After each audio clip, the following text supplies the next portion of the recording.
from the crypt.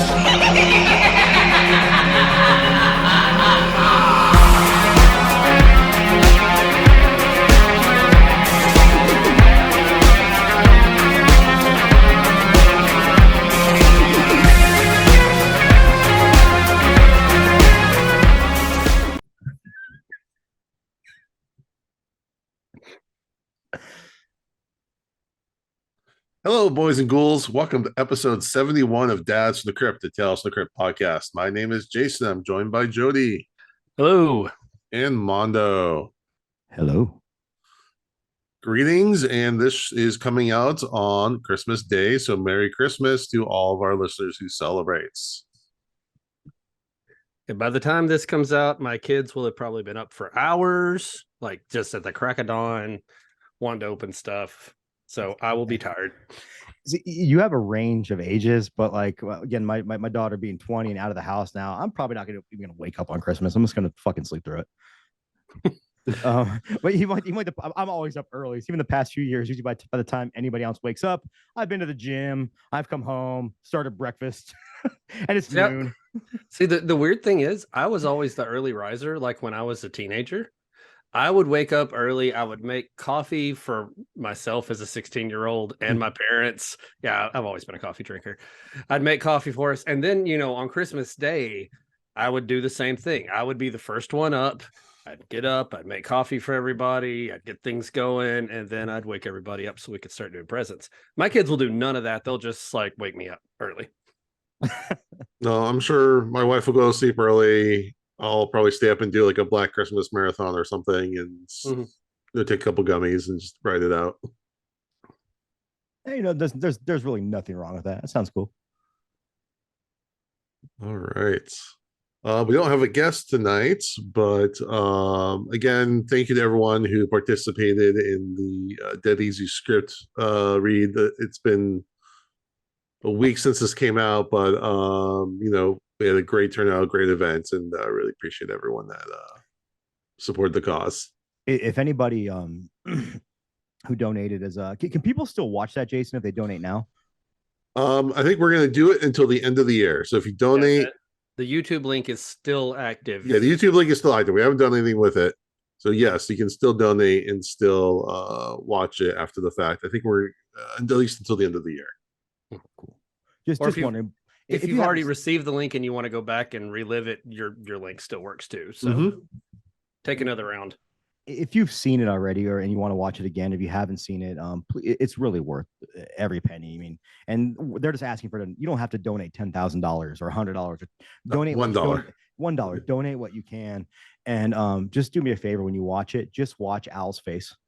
And watch how happy he is finally getting this script out to the world. And it was really, really cool to see. And all the voice actors and actresses just did a fantastic job. It was a really fun time. Yeah. And actually we recorded a kind of post-mortem on Monday night with Chelsea and Alan and Gil, just kind of like decompressing from the event a little bit. And that should be, I think it'll be in our feed, definitely be in Alan's feed. Also, if you go to our YouTube, I put the end and the opening credits segments up. Just as a little bit you can watch, just kind of get a feel for, how things went down. Because there's some fantastic music we got in there. So I just jammed to it. Great music. And you can see all of our names in the same set of credits as Sean Astin and Dia Carrera. We're moving up in the world. I mean, Jason did make the credits, but, besides that. I mean, I'm pretty sure at this point, like Sean Ass and I are just kind of best friends. Oh, yeah. I mean, I invited him out to lunch and I haven't heard anything back from him, except for I think his publicist called me and said not to contact him again. But he's playing hard to get. It's fine. All right. But tonight we're talking about Cabinet of Curiosities, episode 3. And I am even on the wrong page. This episode's called The Autopsy. Jody, give us a plot synopsis. All right, a lot of plot happening in this one. So I might actually, the last couple of weeks I've kind of cut off early, but so much happens in the last part of this. I think I may just go ahead and keep talking about this plot for a little bit. Yeah, spoiler warning, because that's what we're here for. Let's go ahead and put this here, because this is a great episode, but I feel like the last 10 minutes or so are where this really shines. And so that's I'm gonna get there because that's the most fun part to talk about. And you can truncate, yeah, you can truncate the Yeah, plot to get to that. That's kind of the main thrust of the episode. Yeah, this is not one of those that I've taken a lot of notes. Actually, through this whole series, I've just been watching it and taking it in because they're so atmospheric that I just want to watch without my notepad open and pause to, catch up with my slow typing and stuff. Okay, so anyway, in this story, the basic gist of it all is a sheriff who's been a longtime sheriff in this small town, coal mining town, has called in his friend who is a medical examiner because there was an accident in the coal mines. And basically, they're trying to get the insurance company to pay out to these families of the people who got hurt because there seems like maybe a bomb went off. And if a bomb went off, that's not caused by the company. And so the company's insurance doesn't want to pay. That's kind of your general setup. But we see what actually happened there. It starts before that with a body found in the woods, a man completely drained of blood and like carefully cut apart. He's flayed, his skin's pulled back. It's obviously done by somebody who knows what they're doing. And that body is found in the woods. Some more men disappear. And this is all kind of in the lead up to what happens in the mine. A man named Joe Allen, I think is what his name is. He goes running into the mine with a thing he found during a meteor shower. That's all we know about it at the time. It's this like hairy round ball, like basketball sized sphere. Yeah. And he goes running into the mine. He jumps on top of the elevator in this insane like chase scene where he's on top of the elevator. He jumps down, starts running, throws that sphere, and it explodes. So that's what actually happened there. And the bulk of this episode is in this makeshift autopsy room. It's not, this is a small town. They don't have like a good facility. So it's like in an old building and they've lowered the temperature down as far as they can go. And we spend most of our time with this medical examiner played by F. Murray Abraham. And he's really good in this. He is the bulk of the episode. We're mostly spending time with him. And he starts examining the bodies, realizing that there's not a whole lot of signs of explosion, but there's definitely signs of something weird, like organs have been shrunk down, blood has been drained from these bodies. Things are very strange. And he starts getting ideas that maybe this Joe Allen, the guy who was behind it all, maybe he did something. Maybe he drained the blood from the people from the way that they're laying in the picture. And so he goes to do an autopsy on Joe Allen.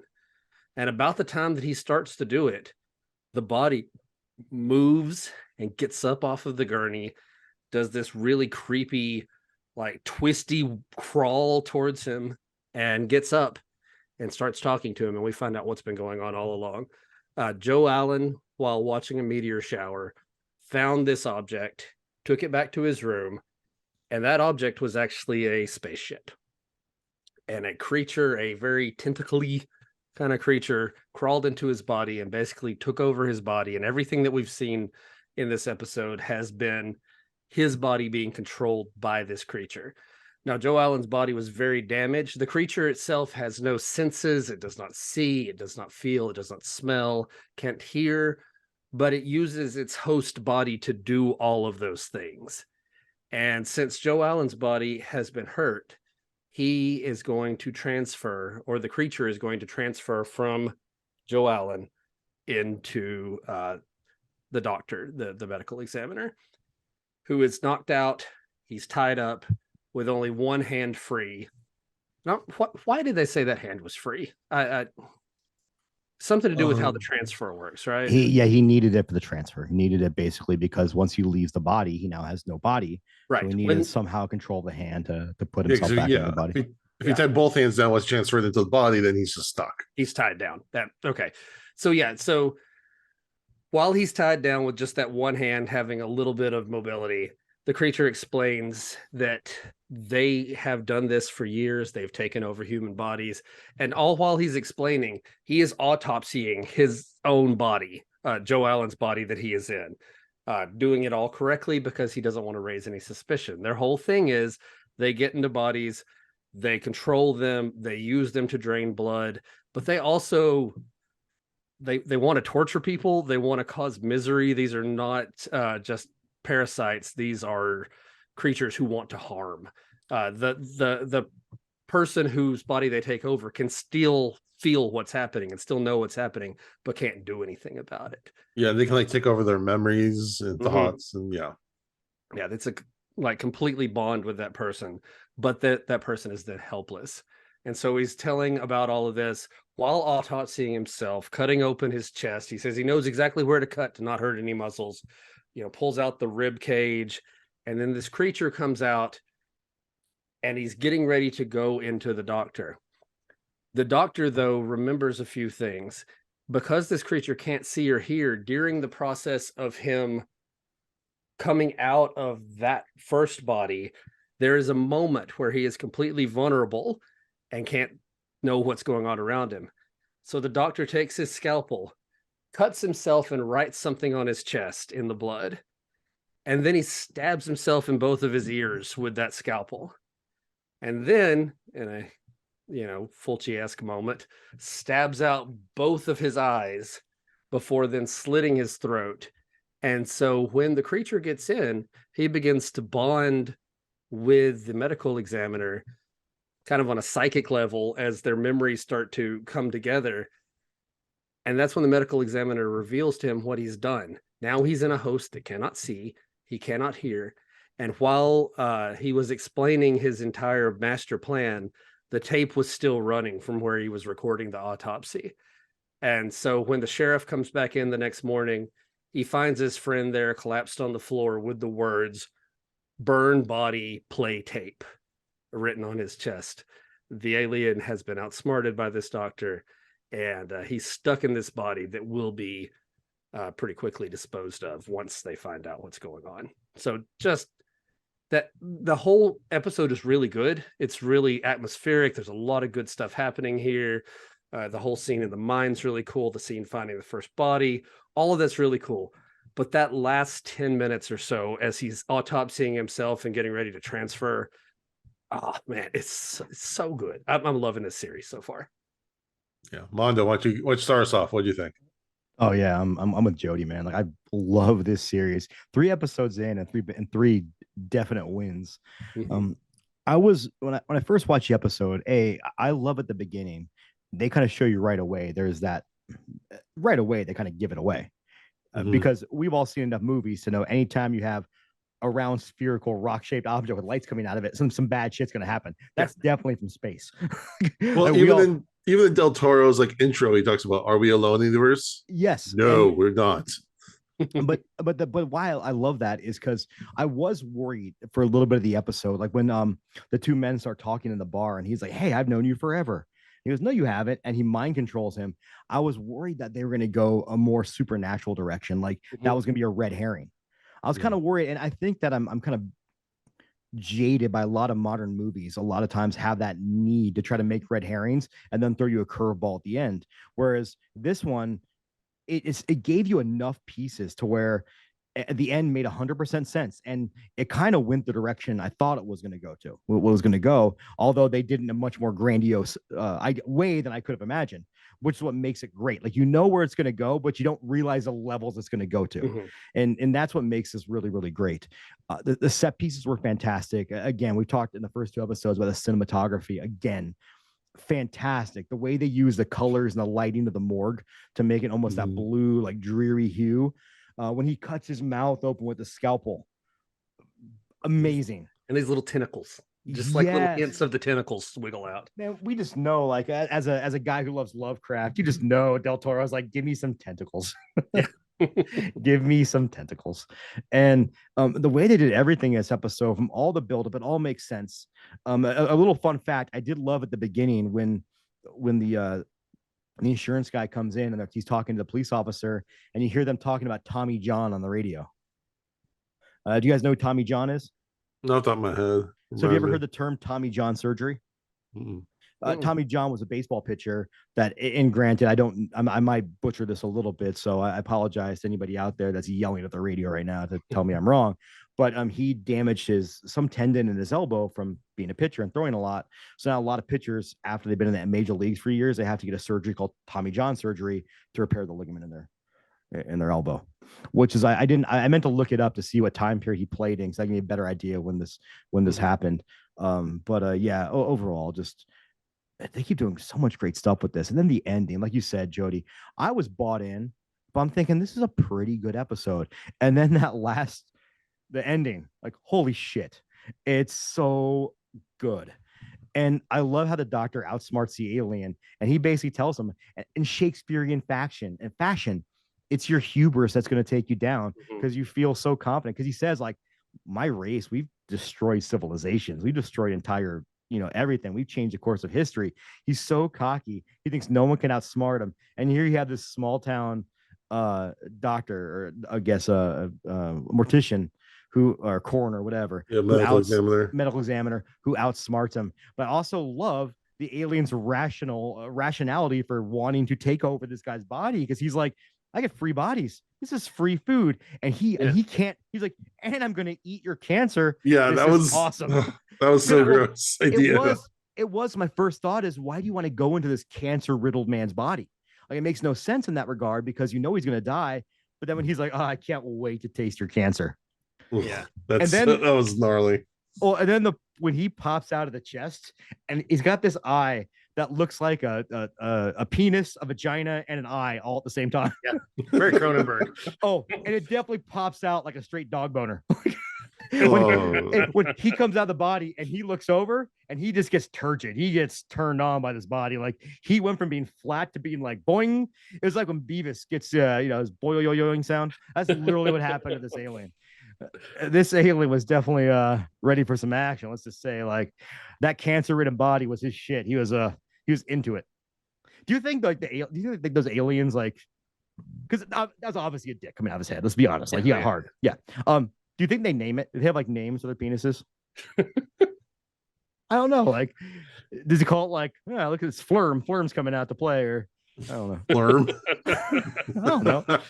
I don't speak fucking alien. Slurm McKenzie. Because let's see Slurm. hey, Slurm. We're not going to besmirch. I said Flurm, not Slurm. Okay. We're not going to besmirch the name of the most partiest slug of all time.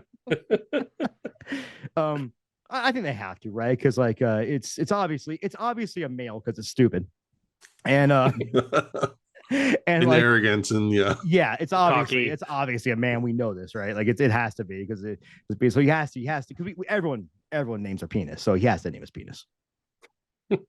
Jason's got that look. Jason. No, I don't. I know what you're gonna say, and no, I don't. Jason, you're lying. We know you're lying. So, Jody, what do you think of this episode? No, you can't just go past this. I knew we were going to try to move on from this. Jason, what's your name? I don't. No, I knew this was coming as soon as you said that. What you got, Jody? Should we wait till after you finish that glass? No. All right, so this episode. Really? No one's going to answer me? Okay. Yeah, but you didn't say no. You didn't say you didn't have a name. You just said you're not going to say it. So this episode. I'll go first. It's Vlad the Impaler. Not the poker.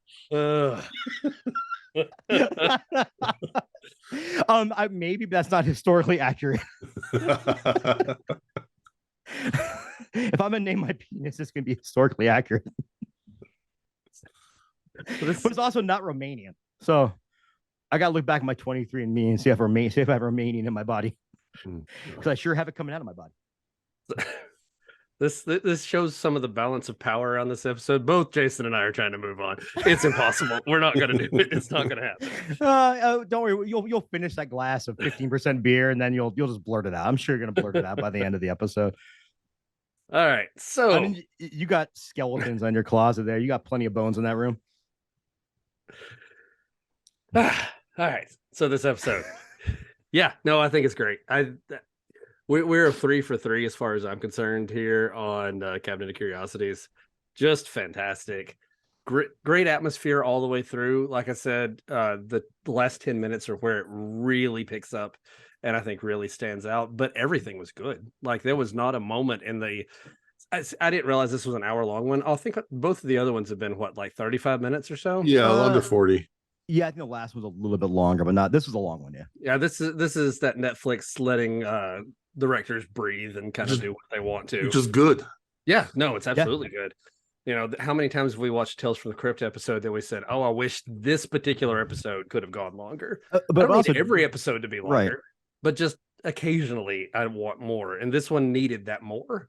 And to mention, it was still a very tight episode. Like it still wasn't like at no point was I like looking at my watch or thinking, "Oh, we need to move on here."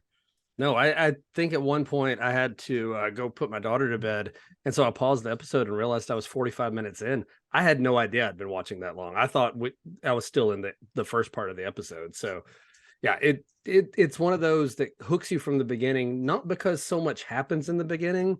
It's just the atmosphere. The acting is all really good. The characters are all really good. I really, the old sheriff and his relationship with the medical examiner and just kind of their way of talking to each other, I immediately liked those two guys. And I was happy to see where it was going just from that. Like I wanted things to work out for these guys, and obviously it didn't. There was just one moment of hope I had when the alien said something about eating the cancer. I'm like, is he going to somehow accidentally eat the cancer without killing him? But definitely not. That's not what happened. He was definitely dead at the end. But yeah, no, I think this is one of those that despite the extra length, it needed it and used it well. And it was really good. It kept me engaged all the way through and just paid off that big ending at the end. Was worth waiting for. It's a pretty big finish. One thing to say real fast, what I did like too is about again, like you dig into those two main characters and they're very likable characters.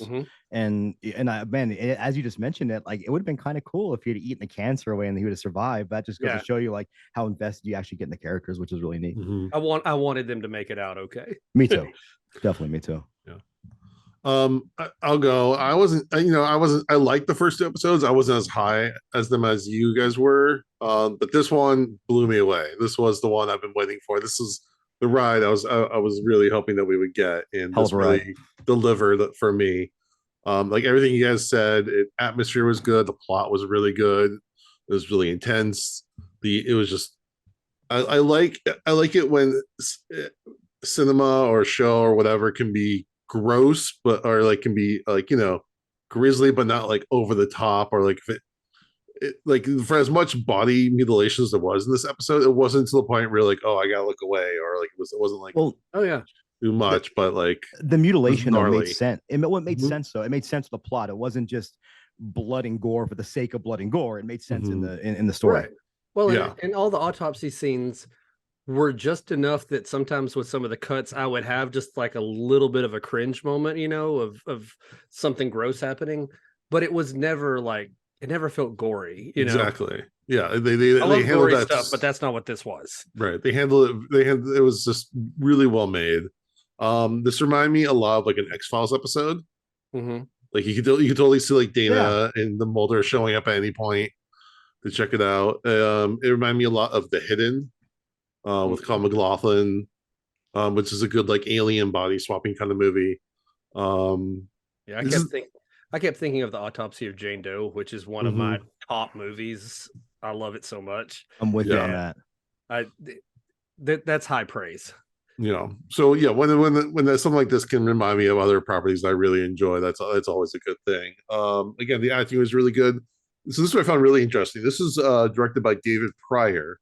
His big project he wrote and directed The Empty Man. Which was like one of the last Fox movies to come out, and it had a lot of interesting scenes, a lot of interesting ideas, but didn't quite work. But from what I read, a big problem with it was that the editing just didn't happen. It's really long, right? Yeah. I've never seen it, but I read, I know like on the Bloody Good Horror Slack, there's a lot of discourse about it, and it seemed like it was a lot of really like interesting opinions on it that people took a lot away from that. Like, you know what I mean? Like, people were, no one ever said it sucked. People were like, it was different, and here's good things and bad things about it. So it's one of those movies that I think, like, with proper editing, it could have been really good. It's 2 hours and 20 minutes. Right. And that's a really hard sell. So it was cool to see this director do something like this, to say, okay, he really could have made Empty Man something really special. I think if he was given the proper time to make it how he wanted it. Also, it was written by David Goyer, who, you know, did freaking The Dark Knight, Batman Begins, Blade 1 and 2. Also, I always forget that he did Dark City and Death Warrant.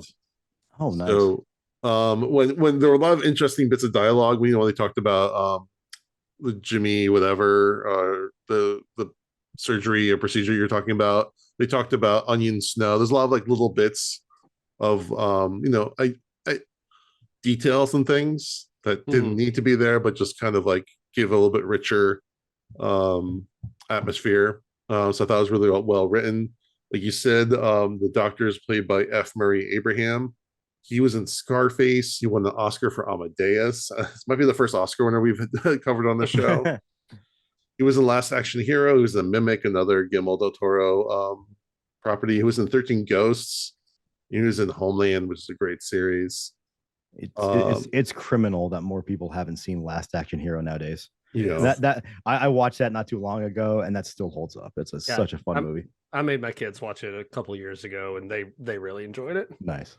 It was one of those first movies to really break that fourth wall. And actually, it broke the fourth wall, but it just played with those genre stereotypes. Right. The sheriff and his last. I noticed that the sheriff's last name is Craven. I was wondering if that was like a Wes Craven reference. I think in anything horror, like when you see that, I think you have to kind of assume you just used to see him. Carpenters and Cravens and yeah. He's played by Glynn Turman. He's been acting since 1961, mostly like in TV back in the day. So like it's been around forever. He was married to Aretha Franklin at one point for like 20 years. Wow. And more, we know him. I think he was the teacher in Gremlins. Yeah, that's what I was thinking. I think he was a mayor or something like that in The Wire. And he was also, I think, a teacher in Super 8 or another character. He was fantastic. The guy who played Joe Allen is Luke Roberts. He has done a ton of things, but he was in Game of Thrones and Black Sails, and then he played Thomas Wayne in The Batman. So this is the second Thomas Wayne we've interacted with. Could you imagine being married to Aretha Franklin? Because you'd be like so self-conscious to sing in the shower. Like, how do you compare to, like, you wouldn't go to work karaoke nights because you'd be like, fuck, like I'm just gonna, like, I suck as it is. Like, I mean, you'd always show her respect, right?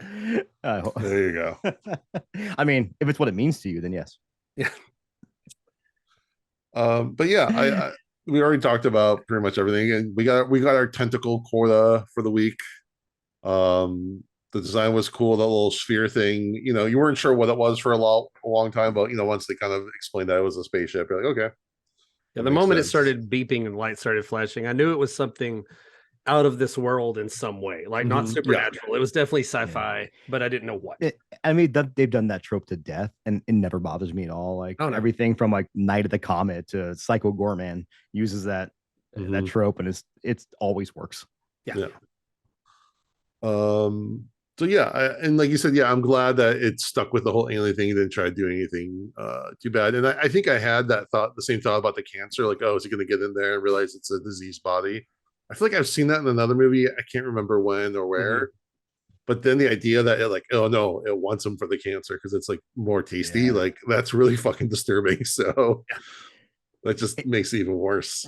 It is. I brought it before. I just love the fact that like my mind immediately went all kinds of different places. Like, what?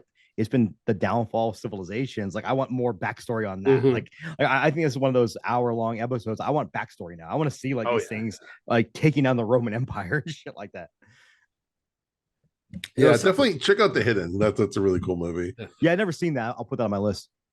There was something about the sadism of the alien that I thought really worked. Because like in Alien, he does a lot. They do a lot of the same thing. They infest a body, they take over, and all this. But Yeah, no, I just glitched out here. But it's just a animal, right? Like it Yeah. lays its eggs where it lays its eggs, and all this pain happens to the host, but it's just surviving. It's just the ultimate survivor. Yeah, This like just thing, like yeah, just like in the thing, we're just looking for a warm body. yeah, he's just looking for somewhere warm to be. This thing wanted to cause pain. Like it wanted to not just cause physical pain, but to hurt its host, like on a psychological level. It said on one point, while it was sucking the blood out of two of the guys, it was whispering in their ears all of the things it was doing to them, like just to cause misery. Yes, and he mentioned he goes, hey, also Joe's body talking to him the whole time, and the makeup effect on that. Mhm. Holy shit, was that like gives me goosebumps? It's so creepy. But he's talking about like he's not dead, he's still in there. Mhm. He can still feel all this. I'm like, fuck. Well, the And- moment the alien leaves the body, there's a tear that rolls down his face. Yes. Yes. And gave me goosebumps. Like, holy shit. And it's kind of interesting because and I know it's a comedy movie, and it's also Tim Burton's best movie he ever did is Mars Attacks. and I always thought those aliens, as funny as they are, they're terrifying because they're doing this, they're destroying the human race because they think it's funny. Yeah. Like imagine how fucked up that is when you really think about it. How like they're gonna use a giant laser to kill an old woman. They could just walk behind her and shoot her in the head and kill her, but they're like, no, this will be funny if we just fucking blow her into smithereens and make it the worst possible death. Yeah. And I always think when you have that kind of sentence, it makes it even that much more terrifying. Yeah, this is like in temperament. This is closer to Pennywise than the xenomorph. Yeah. Yeah, that's actually really, really cool, a good way to put it. All right. Do we have any final thoughts? We were all very high on this. Oh Yeah. yeah, it's like fuck, dude. Like, Go watch it. yeah, go Yeah. watch this, and it's damn 3 for 3 on these episodes, and like I saw people online posting their I didn't like this one, like this one, and I'm just like, dude, like I don't think there's going to be a bad episode in this season. I'm saying it right now. There's not going to be a bad episode. There might be some that are not as good as others, but I don't think we're going to see a bad episode in this. Well, the weirdest thing is I was pulling this up on IMDb. Like this is the highest rated episode. Oh, really? Oh, It's really? it's only a 7.9 though. Like Hmm. overall, every episode is like a 6.5, roughly. Like Well- I don't understand what people were wanting from this, but it's giving me everything I want. Like I But- love this. I think we talked about it before, but like whenever you see horror ratings in IMDb, like I never trust them. If Oh, it's a 1, I'm like, okay. But when it's like a 4 or a 5, I'm like, oh, this might be pretty good because the wrong crowd watched it. Yeah, that's what I'm assuming. And this is on Netflix. It's being heavily promoted on Netflix. You know. And when I say the wrong crowd, please know, like, if I watch a romantic comedy, I'm going to rate it lower than someone who's into romantic comedy. So I respect that. I respect the, what people think about it. But I also use it as a barometer, saying like, if it's a 4, it might be like an 8 to me. Yeah, As a guy who loves blood sucking freaks. So no, horror is for everyone, and I will gladly welcome anyone who wants to watch anything without horror related. question. But also understand they're going to see it differently than I do if you're not into it. I think like, and we've talked about it again, but like one of the worst things that horror fans do is try to gatekeep this genre. Oh, yeah. Because my favorite thing in the world is October and November when normies are going to see fucking Terrifier 2 and and coming to me to tell me how much they enjoyed it. Yeah, Like, absolutely. I'm like, man. yes, like this is like I love this stuff. This is my shit. Like, please, like it warms my heart. Like, I never want to be that guy that's you don't really like horror. You like it 1 month out of the year. That's fine. Love it 1 month out of the year and spend some money on it so we can get more quality shit. Like, Yeah. I'm all for it. Come and join the dark side. We have cookies and names for our penises. Come join the dark side. All right, let's go to our episode rating. Let's see, Jody. All right. I'm gonna go with a 4.5 on this one. Despite as much as I loved it, I still think I liked last week's better when I gave it a 5. The things that scare me happened more last week. The closed spaces and the rats and stuff. So I got a little more shivers out of it. This was just really, really good. So just so that I don't give 5s to every episode, I have to do something. Armando. So I watched this episode twice. First time I watched it, I I was distracted. I'm gonna just put it that way. A lot of stuff going on. I couldn't quite get into it as much as I should have. And then that last, like Jody said, the last 10 minutes hit, and I'm like, holy shit. So I watched it again today, right? I go home from work, and loved it even more the second time because I picked out little things that make so much sense leading to the end. So I'm gonna go all the way, Jason. I'm gonna go all the way. I'm gonna let it loose. I'm going to just explode all over this episode and give it a 5. Mondo, I'm going all the way with you, man. Are you? Let's Yes. do it, Jason. We can We'll hold do it together. Yeah, no, I'm going 5. This was definitely one of the best things I've watched this year. Yeah. Nice. Me and Jason doing it together. Like bro should. There's nothing wrong with that. Okay. We're just holding hands. Like it's not that big of a deal. All right. Like there's a curve. I'm afraid to go here, but Mondo, give us your song of the day. Oh, actually, so I was trying to think of I'm sure there's not many metal songs about autopsies. Dude, there's a band called Autopsy, and they're pretty damn good. But I didn't want to go with Autopsy. I really like the space angle this went, and it's Christmas today. Well, it's Christmas when this episode releases, so I was trying to pick out a Christmas song that also fits with the key with space, and I actually remembered one. Well, I didn't remember the name of the song. I looked up the name of the song. I'm not gonna lie, I looked up the name of the song, but there was a band called Nocturnus. They were an early Florida death metal band from the early 90s, and they released a record called The Key.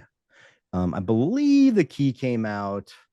Oh God, you put a gun to my head. I think it was 91, maybe 92, maybe 93. No. The Key came out in 1990 because it was, because it wasn't the 80s. It was supposed to release in the 80s, but the demos came. Anyhow, Nocturne, the album The Key was actually about is a concept record, which was rare for like death metal when considering it was a very new genre. And it actually was one of the first the only probably death metal record at the time that had keyboards and had kind of an atmospheric kind of feel to it.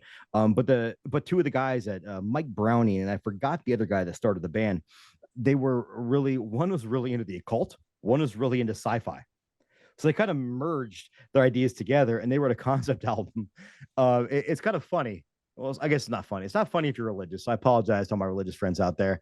But it was basically about a robot going back in time to kill Jesus, almost like the Terminator.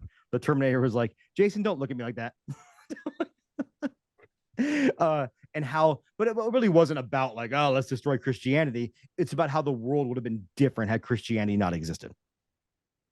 And so the song I'm going to pick is by the band Nocturnus off the album The Key, which I really think if you're just into heavier music and want to hear like the kind of an album that defined, I would say like it might be the first ever progressive death metal record ever, which now progressive death metal's all over the place.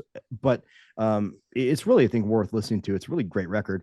The Key, Nocturnus, the song I'm going to go to because it's kind of morbid, but it's also Christmas. Destroying the Manger. Jason's just shaking his head like he's ready to quit the podcast right now. No, by quit and kick me out of the podcast. If I haven't done it by now. Well, and again, I do have to state like all these death metal bands, you have to understand, like in 1990, these dudes making the album were probably 25. They're trying to be kind of edgy, but I do love the fact they actually told a story with it. And the idea is not like Christianity is the worst thing in the world. I mean, maybe, but it's they're trying. I'm just kidding.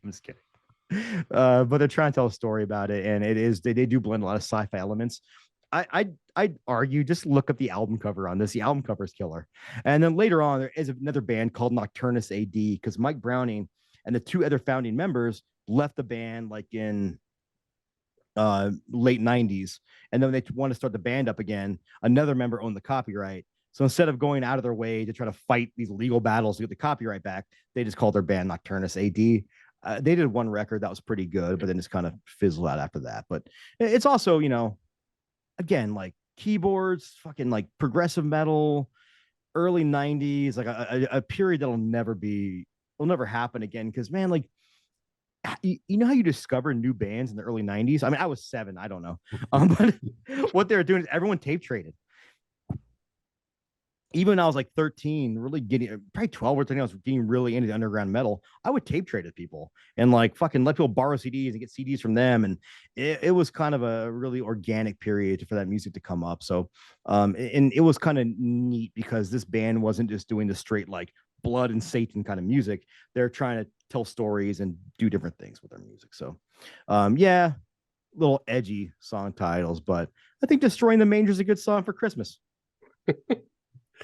Just love that this was your Christmas pick. That's you know, I have a second one, a much nicer song. Do you guys know who Billy Gibbons is? I know that one. Or do we just fucking end the podcast right now and never talk to each other again? I know that name. Yeah. I'm having trouble picturing. Jody, tell him who Billy Gibbons is. Billy Gibbons? Yeah. He was in ZZ Top, right? Yeah. Okay. Phenomenal guitar player. I've seen ZZ Top.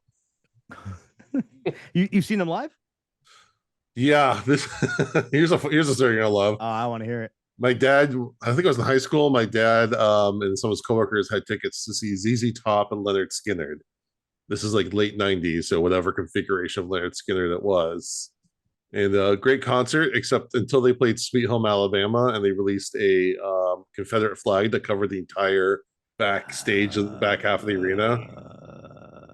And I was like, ugh. Again, this is the 90s, but I was kind of like, like, okay, we don't need to go down that road. We don't need to get in the Confederate flag thing because it's like, dude, all I'll say is if you're flying one today, just stop right here, unsubscribe to our podcast, still leave a 5-star review though. I'd appreciate that, and then don't listen to us ever again. But, you know who Billy Gibbons is? Do you know who Dave Grohl is?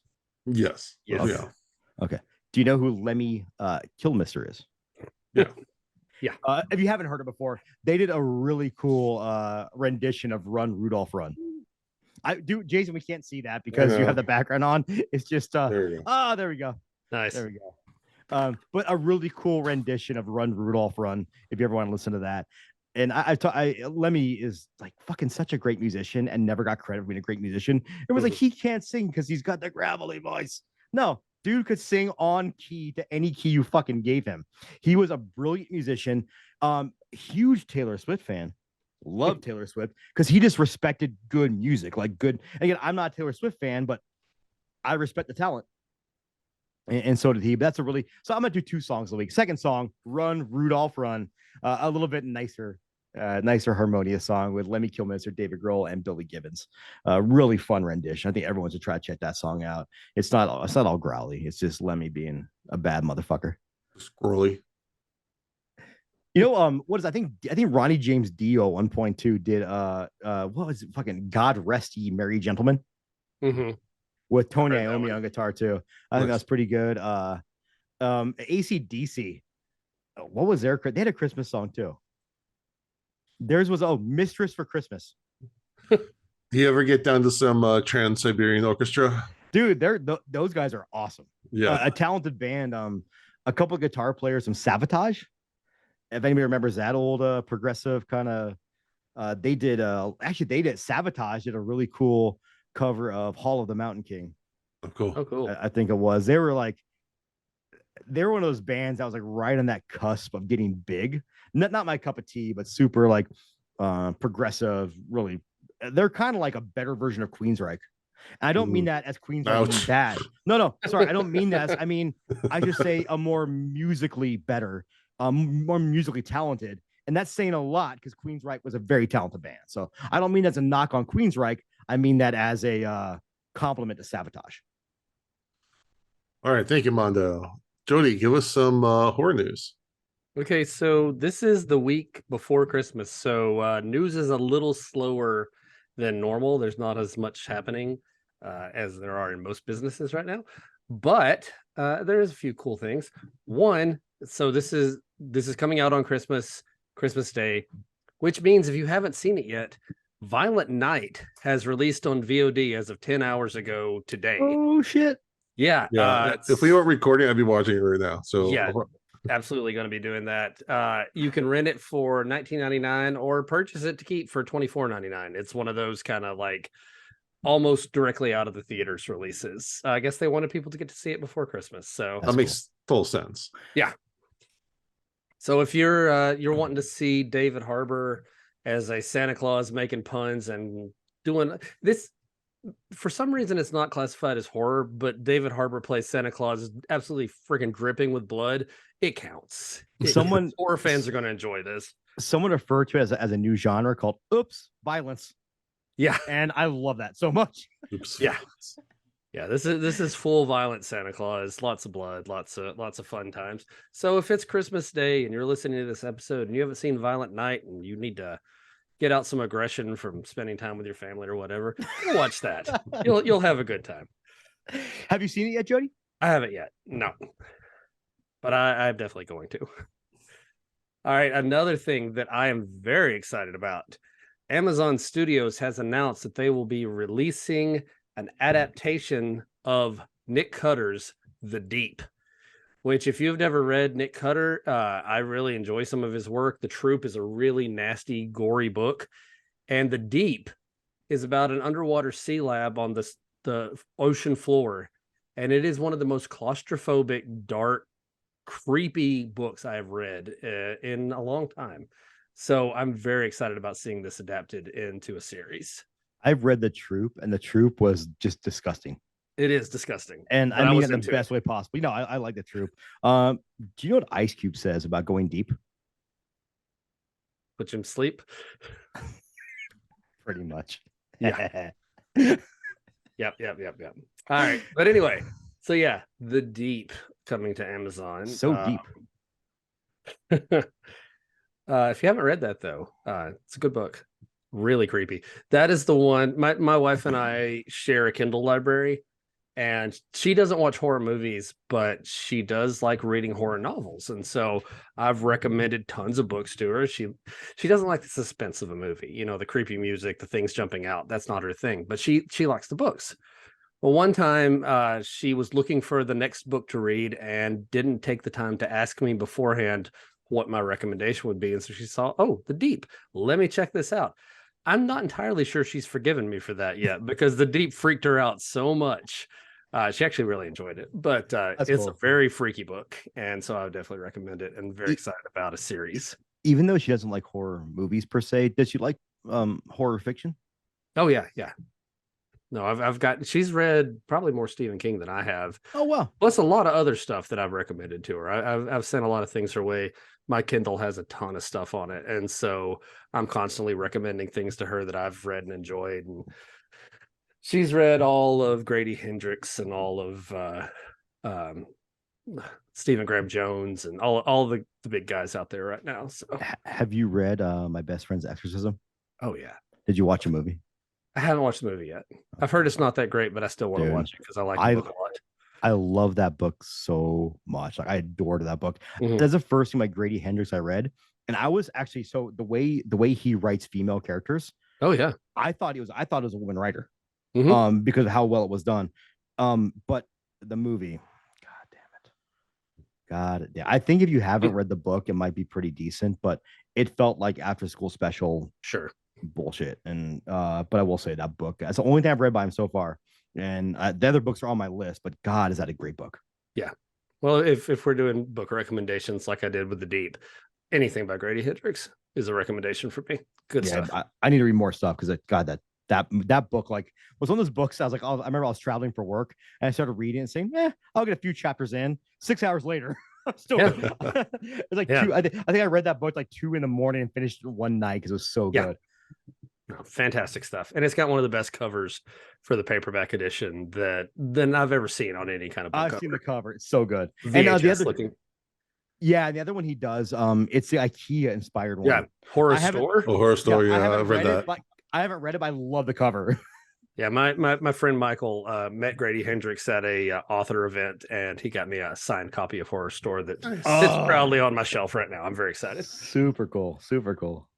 All right, and one last thing, if this may be something that I enjoy more than anyone else, but if you're listening to this on Christmas, 2 days ago, Scare Package 2, Rad Chad's Revenge came out on December 23rd. Scare Package is so good, and I'm so excited to check out this sequel. Come on, man. We all nerded the fuck out over that Yes. on that movie over a Chattanooga Film Festival. Yeah, the year that came out, that was by far my festival highlight. Oh, I same love here. that movie. There are some of I have gone back and watched the Goo Man segment probably 50 times. The Goo Man segment like legit had me almost crying in tears. is I was so laughing good. so hard. It is so good. And then the big wraparound and the reveal of a special guest appearance that I'm not going to spoil for anybody who hasn't No. seen it. So wait, is And that we like get more of it. is that like a Christmas horror anthology? No, it's Not not really, Christmas. no. It's just a horror anthology. Okay. And it's one of the best anthologies I've seen in a while. There's a couple draggy segments, like any anthology, but I think overall it's really just a lot of fun made by Yes. people who love what they're doing. Even the segments that drag didn't like take me out of it because No. I'll use VHS 99 as an example.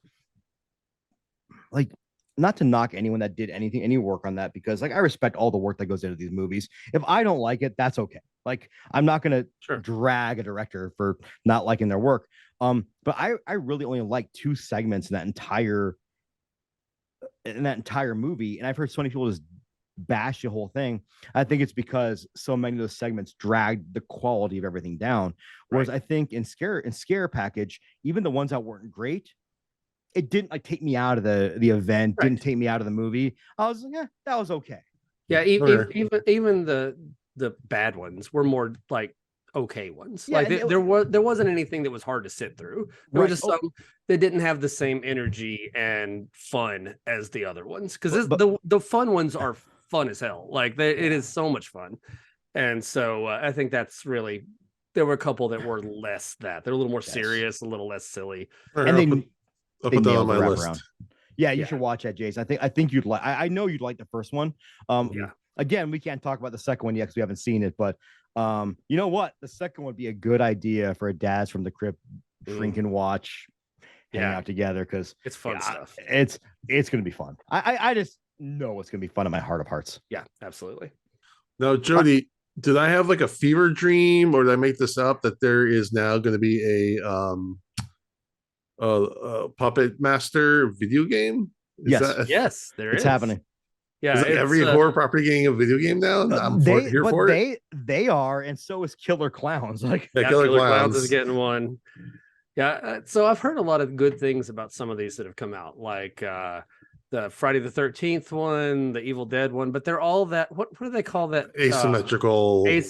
Yeah, but they're all. You've got one guy with a ton of power and a bunch of weak characters, and you have to try to defeat him. Here's what I got to tell you. Let me talk about. I've played a lot of these. So let me talk to you about some of these. So the Friday the 13th game. Here's what I don't like is that production studio is still tied to all these games, and they never fulfilled all the promises they had for that game. Sure. And I think there was some right stuff that happened there too. Yeah. There was, but what I will say about it was a different experience playing as Jason and the camp counselor, and I think both were really fun. Okay. I had a lot of fun with that game. I played with a group one time. It was like a guild and me, and we killed Jason Voorhees, and I was cheering at the screen because you can kill him. So I have that like 1% achievement on my Steam account when we killed Jason Voorhees. But I actually really enjoyed playing single player with bots and just walking around and killing camp counselors. Yeah, I mean, I played it on the Switch. It was buggy as hell. Yeah, I heard that. Yeah, but the amount of detail and reverence they put in for the series is just pops right off the screen. And that was just fun. I've heard the exact same thing about the Evil Dead game that's come out. They pull from all of the Evil Dead series. They pull from the TV show. You get those characters who I absolutely love. So I'm very excited about the Puppet Master one. Though is not by any means a AAA game. Like, it's a much lower budget game, but it is free to play. So anybody can try it out, give it a shot.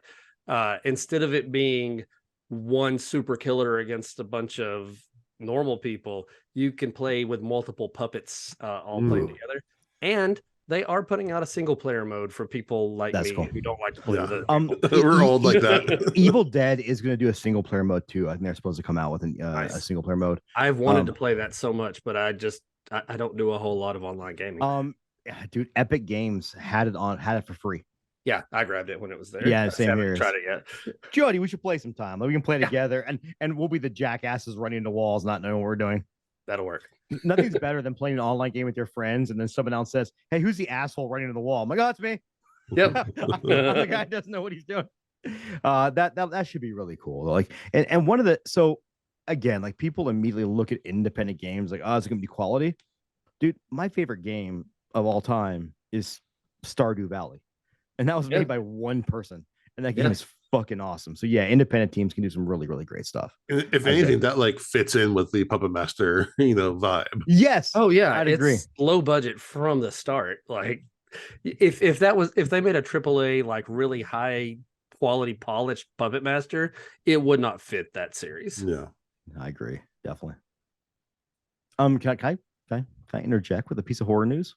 mm-hmm. Do it. So I haven't watched it yet, but I think I might have even talked about it. I don't know. But there's a movie called 12 Kilometers. Have you guys heard this? Mm-mm. I think I've heard the name, but I don't think know I'm anything about it. Again, I thought I brought it up. I might not have, but this guy named Mike Pecci, Pecci. You can find him on Instagram.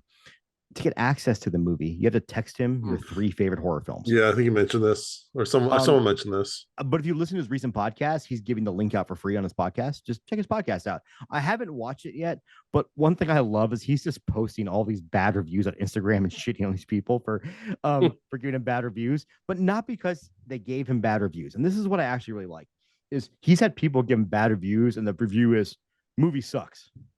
Yeah. He's like, fuck you. Then he's had people give him like really good, like detailed feedback. And he always he'll post it, respond with like, thank you. That's really good feedback. Thank you. Like, that's what I want.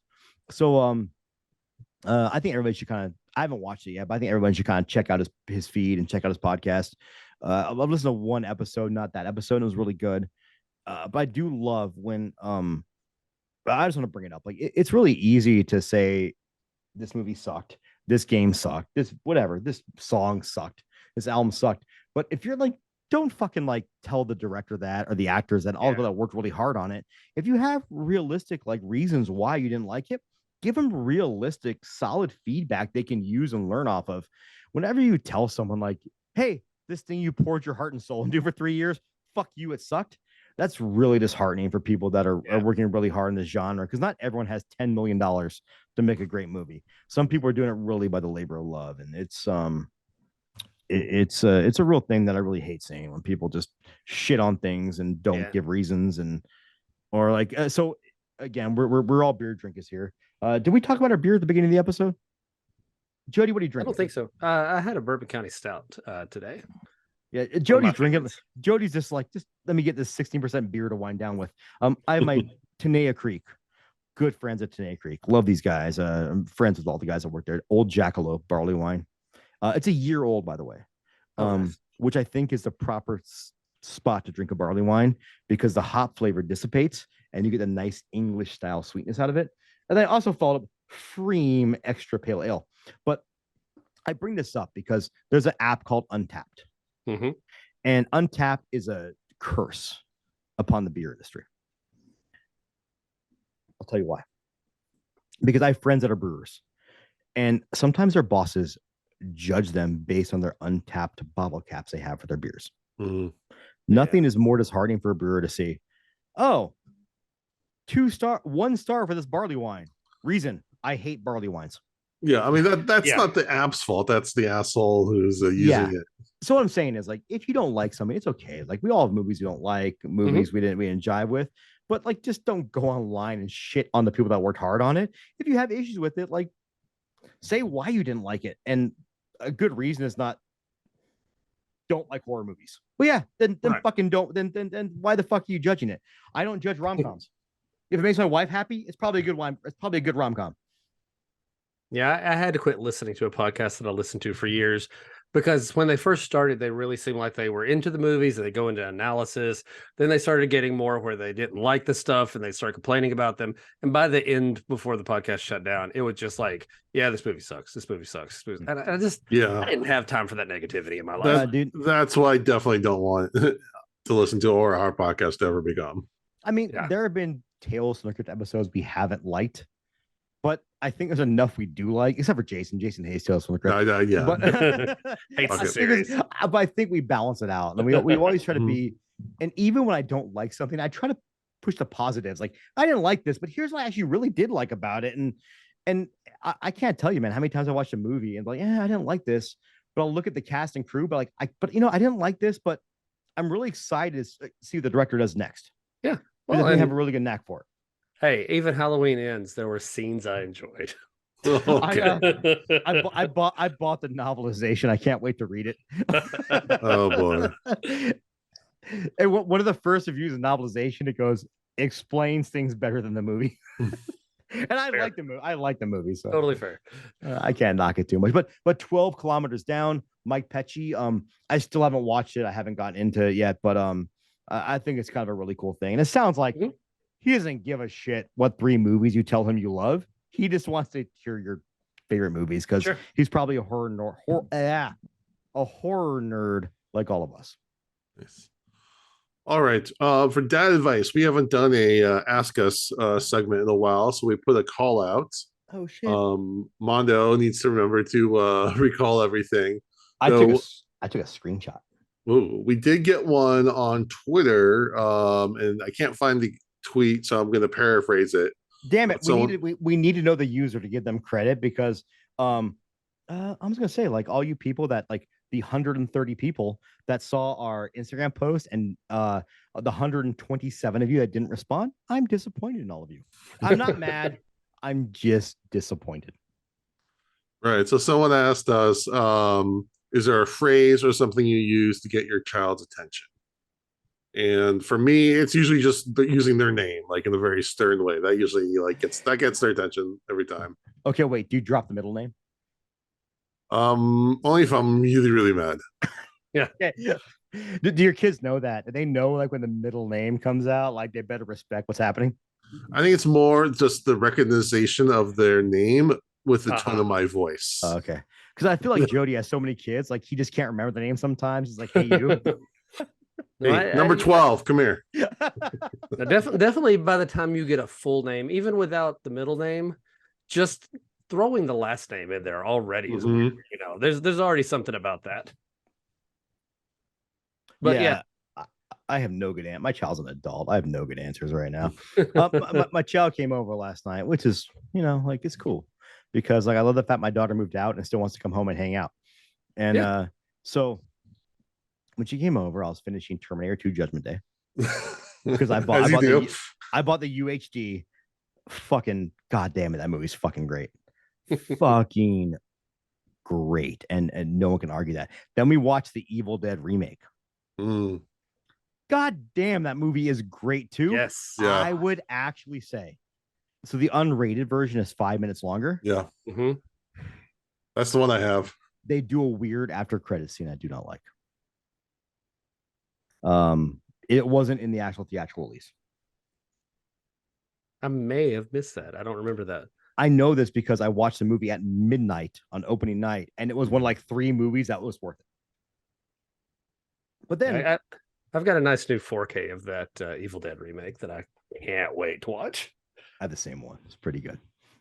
So are you guys buying digital or on disc? Dude, so my Evil Dead 4K remake is digital, but I hate to say this, and I'm blaming you, Joe Ferry, if you're listening to this. He sucked me into it too. I know where you're going.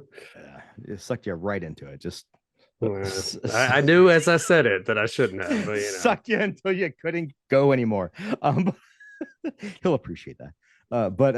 He gifted me a 4K nice. Day of the Beast, which is one of my favorite horror films of all time. And I just looked at this movie. I'm like, holy shit, it looks so good on disc. You cannot beat disc. So I only have the remake on 4K Apple TV, but I do have the original and Evil Dead 2 on 4K on disc, and fuck, it looks good. Yeah. I think, God, that was such a gooey, gory, beautifully done movie. Holy shit. I think it was, I love the fact it's a remake, but it's not. It is, but it's not, right? Yeah. Because it's not thing. shop or shit. It's its own thing. And the directions they go, I think, are fantastic. And Grant, I'm going to spoil the fuck out of it. It's 9 years old. If you haven't seen it, like, pause now if you don't. But I do think the only thing I don't like is the convoluted car battery. I thought that was kind of fun. It was so campy. Yeah, it's so campy. But I love everything else about it. And I wasn't like didn't like take me out of the movie. I was like, yeah, that's weird. But by the time you get to the end, though, and it is literally raining blood, and you're Yes. sawing monsters, and oh man, There's a scene at so the end good. where she gets her wrist trapped under the Jeep and Yeah. she's slowly tearing it off. And I was like, oh, but we watched that. And like most 20-year-olds, my daughter, like, that was pretty good as she's on her phone the whole movie. And then we watched, she goes, have you seen Bones and All? I'm like, no, I haven't. Let's watch Bones and All. 2 hours and 12 minutes. Why? Why? I ask you why. So we watched Psycho Gorman. Oh, there you go. And I told her, I was like, I talked to the director, right? He's on our podcast. So I got to ask, act all cool. I didn't fanboy out about that or anything. Real quick, our question about phrases we use to let the kids know we mean business, that came from our good friend Julie. Okay, thank you. Thank you, Julie. Yeah. My daughter just kind of knew when she was at home. Like if I went, I was actually really upset. Yes. I don't yell. I'm always a big believer in, and granted, like I always say this when I say things I don't believe when it comes to parenting. My experience is different than everybody else's, right? All of our experiences are different. So don't think that like if you yell because you have a million children and it's difficult, I don't think any less of you. Like it's just different situations. She just kind of knew. Like when I put my hand on my head, I was actually really upset about something. Right. Because I was thinking, how do I handle this without raising my voice? Sure. All right. What else we got, Monda? All right. Now I forgot. I pulled the screenshot up here.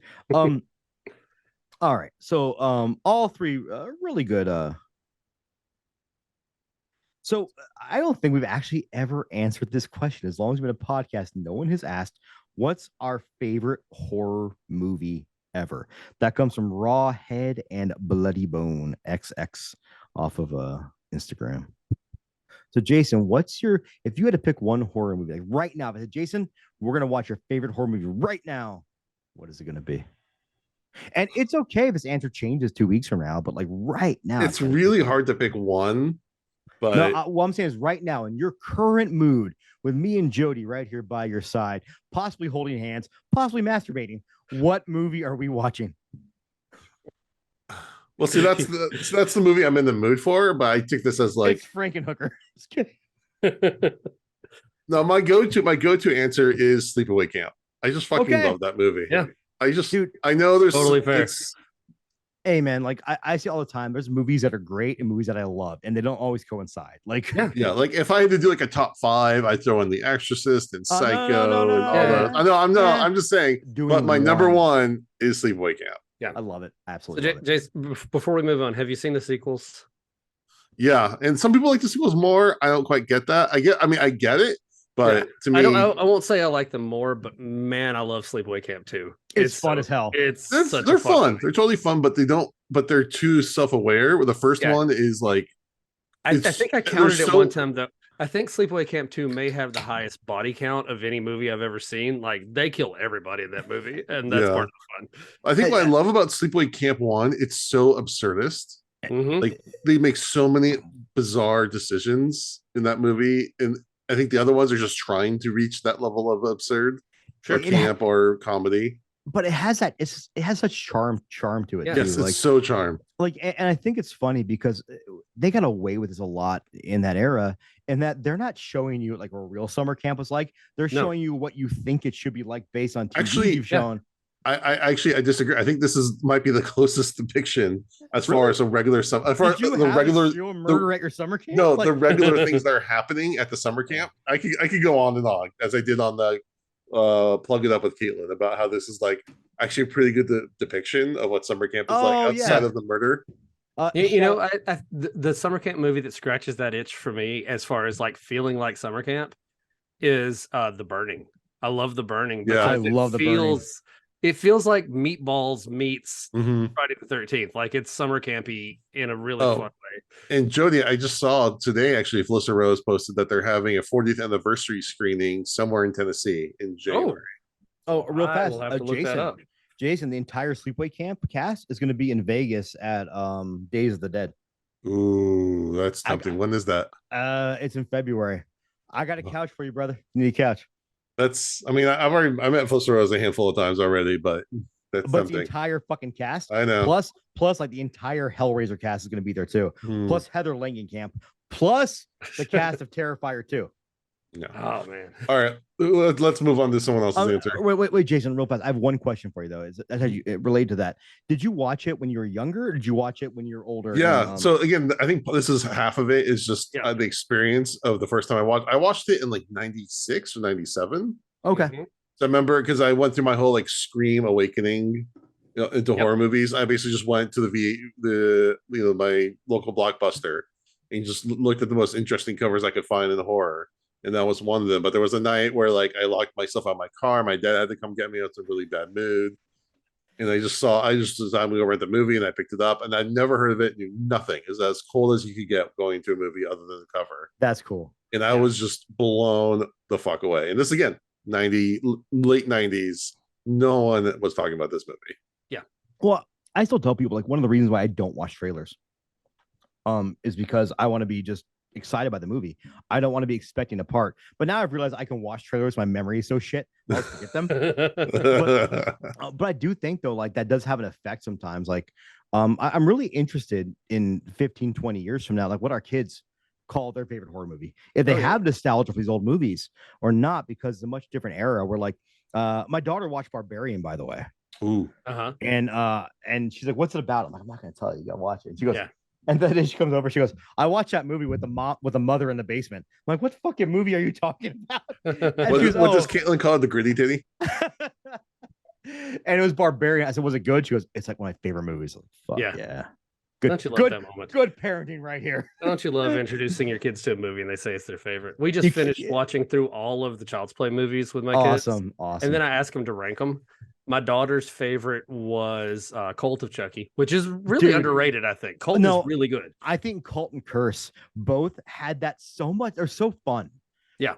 And again, talking to a guy, one of my favorite horror movies is Jason 10. So like, I think it was so much fun that I really enjoyed both of those. Yeah. My son's favorite was Bride of Chucky. Nice. Completely different. Let's be honest. That was Jennifer. I know why. I know why that was his favorite. And my other son, I think his favorite, he liked the silly ones too. So I think it might have been Bride for him too. Like, I mean, it may just be Jennifer Tilly. Interesting that, okay, Jason. Interesting that both of them were, but what's your favorite horror movie of all time, Jody? Pick one. If I had to pick just one, I'm gonna go with Evil Dead 2. Nice. The first DVD I ever bought was Army of Darkness. Nice. And it was a movie that I barely had seen. Like it's the first DVD I owned. I loved Army of Darkness. But then going back and checking out Evil Dead 2, it was everything. It's still everything that I want in a horror movie. It's filled in those funny, it's bloody as hell. It's scary and scenes. Like I love it so much. It's the first movie when I started watching horror movies with my daughter. That was one of the first ones we watched. Was Evil Dead 2 because awesome. It's the one I wanted to share with her, and she immediately was like, "I want the little magnifying glass necklace that Linda has," and we got it for her for Christmas that year. Like, I love that movie. It's so good. I always have a alternate universe kind of thought that Thing is Bruce Campbell's hand. Yeah, I've seen that meme go around lately. Nice. Oh, is it really a meme? Yeah, since Wednesday came out, I saw a meme about that. Yeah, I haven't gotten into Wednesday yet. Well, I tried watching the first few episodes. I didn't like it. Keep going. No, I'm gonna blame me because I've been in a very bad headspace. So I'm gonna watch it again and get back in it. Like, because many people that love it, that I respect who love it, I'm probably really gonna enjoy this if I sit down and pay attention to it. So I'm gonna go with I'm gonna have to be like the weird artsy fartsy guy. Mine is the Beyond. Lucio Fulci's The Beyond. And it's just one of those movies. I remember so my first experience with this was a band called Necrophagia released a VHS called I don't think it was called Through the Eyes of the Dead. I don't remember. It was the first I did. And they did these really fucked up horror shorts, all directed by Jim Van Beber, if you know who he is. If you haven't, you guys might like his shorts, might be worth checking out. Jody, I have My Sweet Satan on my Plex server. Oh, is that? I've seen that listening to Plex, so I was curious about it.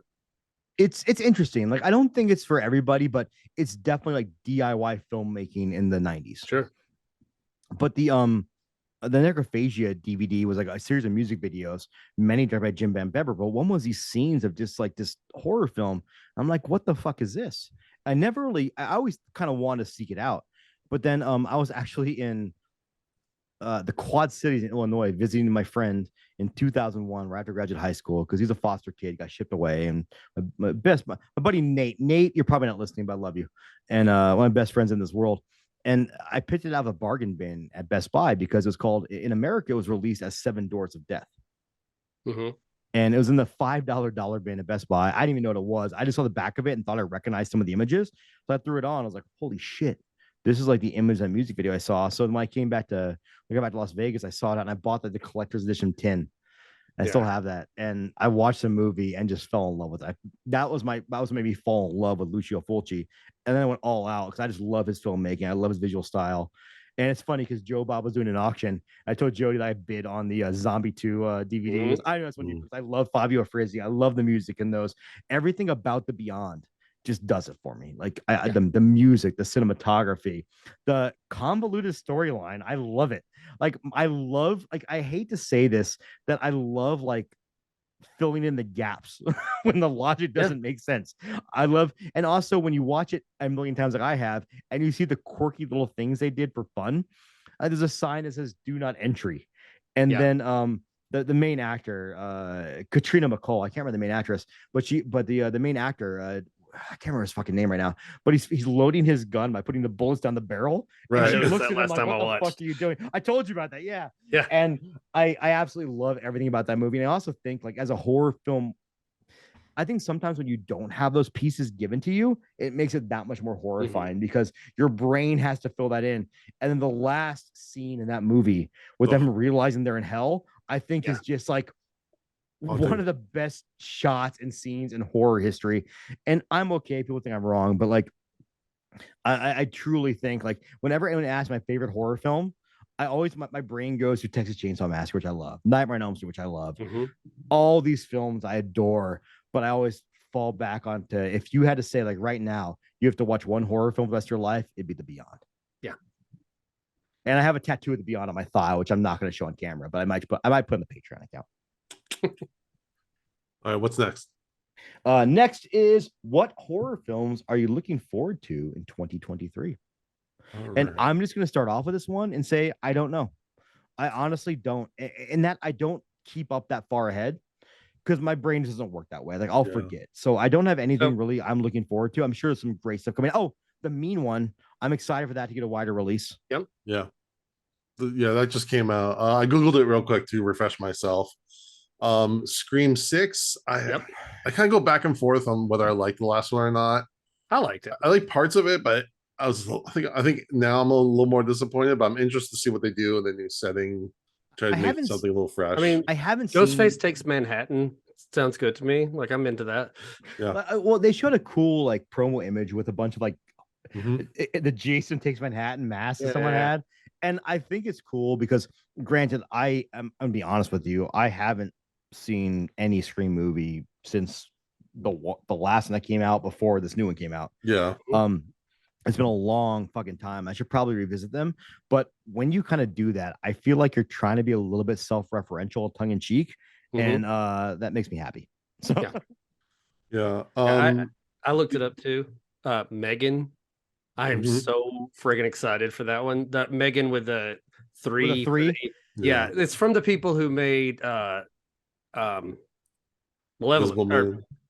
The idiot Malignant. Thank you. My brain just shut down. Awesome. Yes, from the people who made Malignant, and it looks just as bad shit as Malignant. Yeah. Yeah, I liked it as well. I'm really curious about this Renfield movie. With Nick Cage as Dracula, Nicholas Hoult as Renfield. That I remember that. It looked ridiculous. I love ridiculous. Did you guys watch The Unbearable Weight of Massive Talent? I really want to. It's been on my list for a while. It's so fucking good. It is Nicolas Cage just like, I'm sure they just didn't tell him it was a movie he was filming. Yeah. And then of course, since we've talked about it a bunch tonight, there's the new Evil Dead movie. Evil Dead Rises. This year. Yeah. I'm very curious about that one too. Yeah. I've heard it's gonna be very bloody too, from Bruce Campbell has said something about it. Knock at the Cabin, which is the adaptation of Cabin Into the World. I love the book. I love the book. I hate the name, but Sure. I loved the trailer. Yeah, trailer was out good. Trailer Yeah. for that was good. Yeah, When- Winnie the when- Pooh? When they told in that trailer when she goes, "Are you sad?" He goes, and Dave Bautista goes, "I'm sad for what I have to do." I was like, "Ooh, Yeah, you don't And want he- David Batista to say that around no, you. nah." He was an okay wrestler. He was all right. Yeah, but he seems like a dude that could do some damage if he wanted to. There was a great wrestling match where he wore all blue, and the crowd started chanting "Blue Tista" at him, and he almost lost his shit in the match. He's trying not to laugh. He's like a cool dude. Yeah, When he did actually he got shit on because he came back at a time when everyone wanted Bryan Danielson to be the champion. So he got shit on by the crowd, but he just embraced it and like Mhm. made the best out of the character. But I think it's actually interesting that like he's one of the few wrestlers that more people recognize him from movies and wrestling. Whereas Mhm. everyone knows The Rock was a wrestler. A lot of people don't know Dave Bautista was. And I Sure. think it's actually interesting because it shows that a lot of those people can really branch out and do more things as opposed to just a WWE bullshit, which I love. No, I don't love WWE, but I love wrestling. All right, what's next? Winnie the Pooh, Blood and Honey comes out. Oh, this yeah. week, too. I at least have to see it. It looks like it could be fun. You know Right. what? I hope it's as fun as it could be. When I read the concept of it, I was like, this is terrible. I watched a trailer. I'm like, oh, they're trying. Yeah, the more I see about it, the more I'm hopeful. Yeah, same here. Definitely. Anything else for 2023?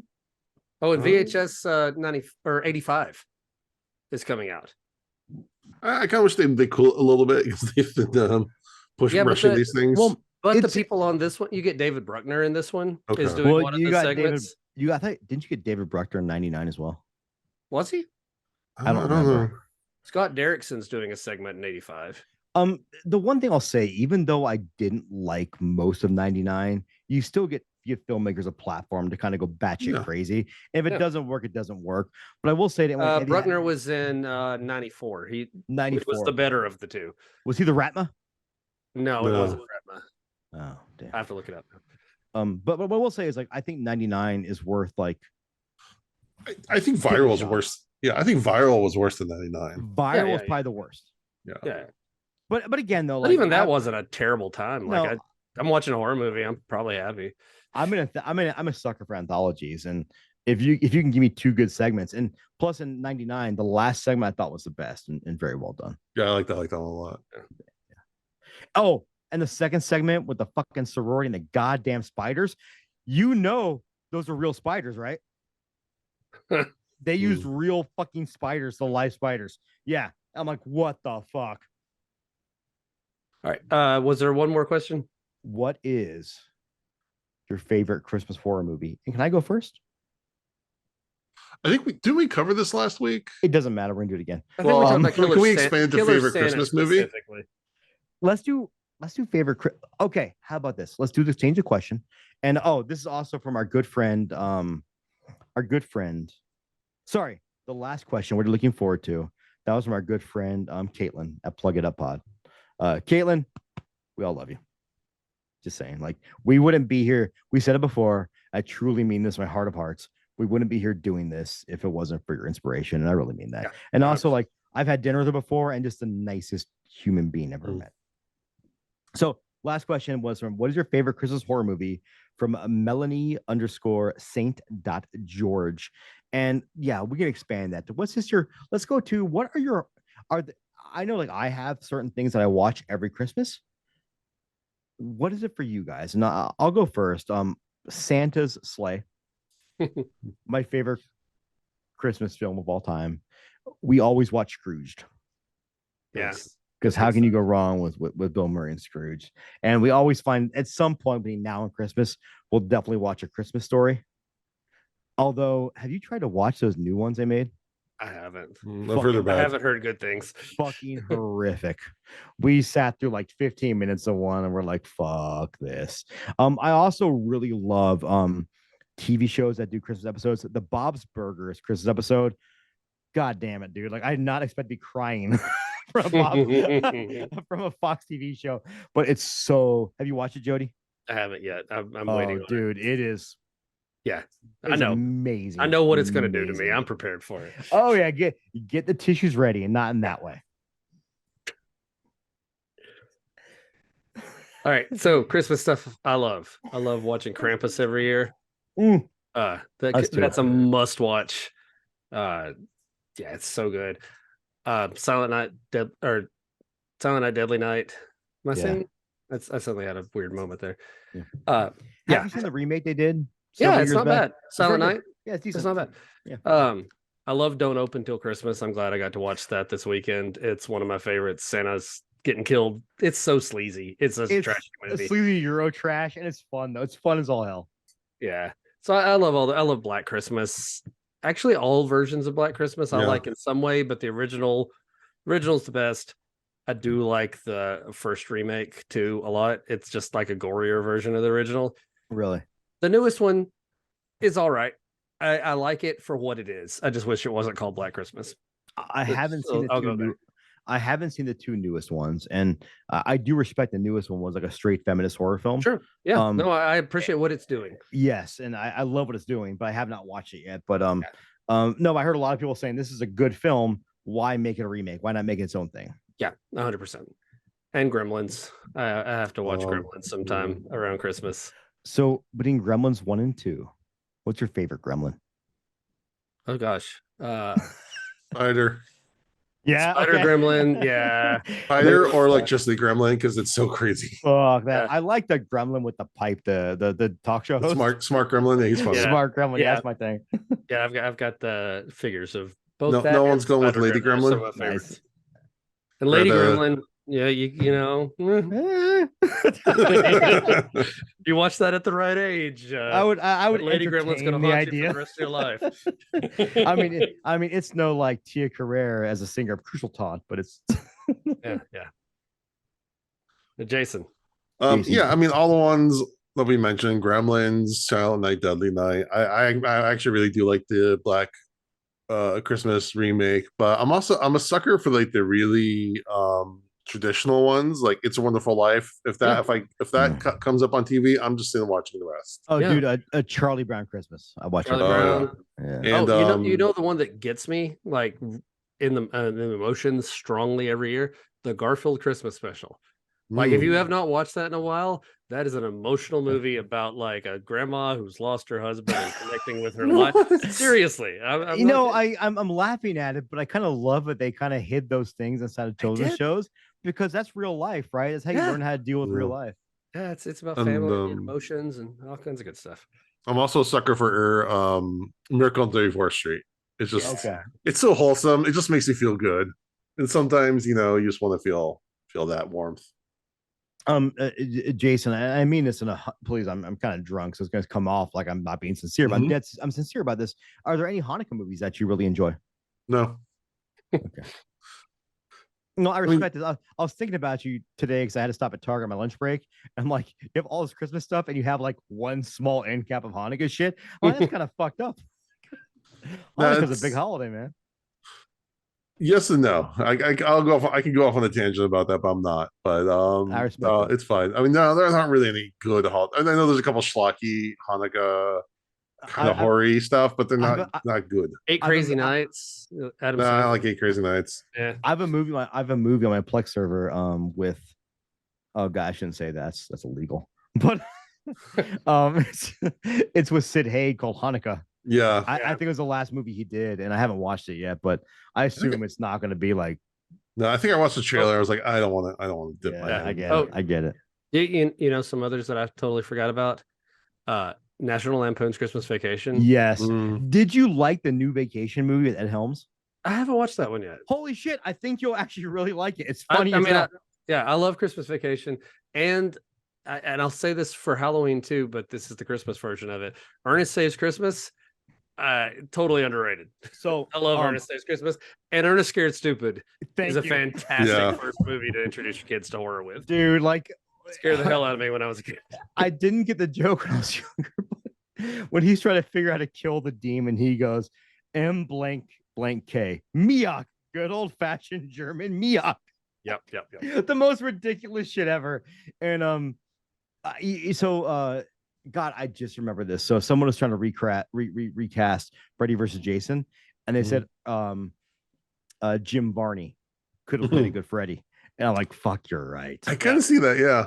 Yeah. Although I would go with Ryan Stiles from Whose Line Is It Anyways?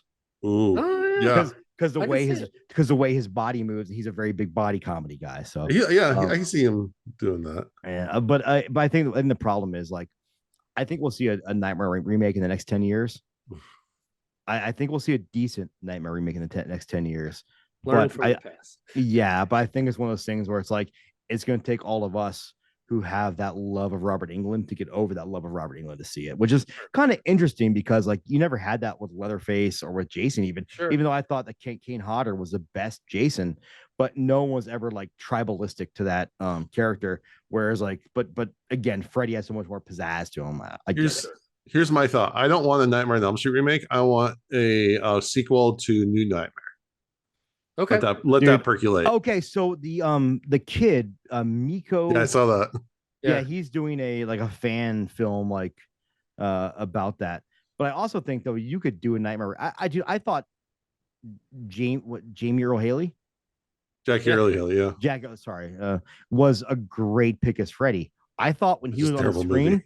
Yeah, that's what I mean though. He was given like the worst script, but he still came off as super fucking creepy and super good. I think he was a great Freddy. I just think he needed a script he could work with, and that's a big deal. But anyhow, I digress. And if I can just say before we wrap this up, Merry Christmas to everybody. To anyone who celebrates, Happy Holidays. Those that celebrate different holidays. And thank you very much, like for listening to us and being a fan. And if you have some time, you can go to iTunes and you can write a little review and give us 5 stars, and you'll make Jason a very happy man. If you want to give Jason a Christmas present, give us a 5-star review on some kind of platform, and he'll be a happy guy. All right. And thank you, gentlemen, for being the best co-host a guy could ask for. Oh, shucks. Thank you, Mono. You're a swell guy. I truly mean that. Now, with that being said, what did you name your penis? All right. Well, that wraps up another episode. One second. It's not Kane, is it? I'm just making sure. Next week, we will be reviewing Cabinet of Curiosities, episode 3, The Outside. We appreciate everyone for listening. We'd really appreciate it if you'll give us a rating review on iTunes, or on Spotify. Check out our Patreon for bonus content. Also, check out YouTube for videos of these podcasts. And with that, we thank you for listening to Dads from the Crypt. Love you guys, and goodbye. We love you too, Mondo. I know you fuckers name your penis. Glenn Jacobs. No, that's my butthole. Glenn Jacobs? That's your butthole. I don't think the recording. I don't know. Follow Dads from the Crypt on Facebook, Twitter, and Instagram, or I will follow you to the grave. No, seriously, you really should watch. But be careful what you ask for. You may get it.